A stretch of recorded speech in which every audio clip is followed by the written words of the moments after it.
देखिए, आजादी के 75 वर्ष हो चुके हैं और आरक्षण की जो पृष्ठभूमि थी वो ये थी कि 10 वर्ष के लिए इसको लागू किया जाए और जो लोग वास्तव में बहुत पिछड़े हैं जातिगत रूप से, आर्थिक रूप से, सामाजिक रूप से, उनको उस मुख्य धारा में आगे लाया जाए।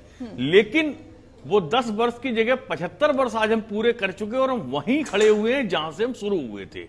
आज भी अगर आप रूरल इंडिया में जाके देखें या शहरी क्षेत्र के अंदर जाके देखें, जो पुराने इलाके हैं वहां आज भी मैं देख रहा हूं पीढ़ी दर पीढ़ी वही काम कर रहे हैं वो लोग। उनके परिवार से जो दलित समाज के लोग आते हैं, एक व्यक्ति को रोजगार नहीं मिला, नौकरी नहीं मिली है।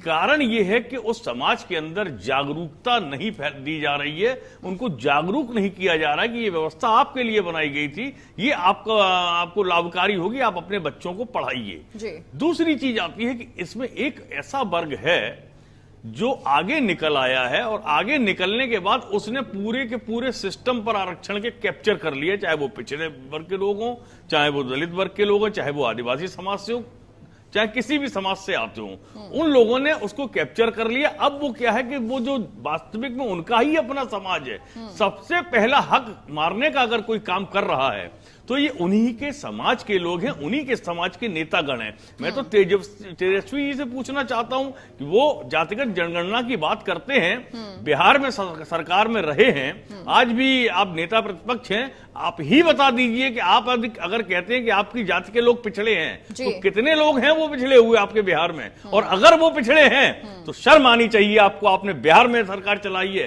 लालू प्रसाद यादव जी ने बिहार में सरकार चलाई है, और उसके बाद अगर यादव समाज पिछड़ा है तो जिम्मेदार आप हैं। कमोबेश यही स्थिति पूरे देश की है। अब सवाल ये उठता है कि देखिए, राजनीतिक इच्छा शक्ति की कमी है गीतू जी, ये स्वीकार करना पड़ेगा। देश को अगर आपको आगे बढ़ा के लेके जाना है तो निश्चित तौर पर आपको क्वालिटी से कंप्रोमाइज नहीं करना चाहिए। और हम अगर क्वालिटी से समझौता कर लेंगे, गुणवत्ता के साथ समझौता कर लेंगे तो क्या मायने रह जाएंगे? हम कैसे आगे बढ़ पाएंगे? आज अभियांत्रिकी के क्षेत्र में आप इंजीनियरिंग में आरक्षण दे रहे हैं, आप मेडिकल में आरक्षण दे रहे हैं, क्या मजाक बना दिया आपने भाई, लाइफ के साथ खिलवाड़ कर रहे हैं आप। आज आपके सरकारी अस्पतालों का, सरकारी स्कूलों का बजट में देखता हूं, खर्चे देखता हूं, रिजल्ट शून्य होता है। हालात ये है कि ऑपरेशन सक्सेस पेशेंट डेड। कारण क्या हो रहा है? क्योंकि वहां जिस तरीके की गुणवत्ता होनी चाहिए वो होती नहीं, और यही कारण है कि भारत के जितने भी बड़े नेता हैं, अधिकारी हैं, ये अपना इलाज निजी संस्थानों में कराते हैं जहां आरक्षण नहीं है, विदेशों में कराते हैं जाके। ये बड़ी विडंबना है। बिल्कुल नवीन जी, और हमारे साथ और बाकी मेहमान भी जुड़ गए हैं, जन जिज्ञासु जुड़ गए हैं, प्रवक्ता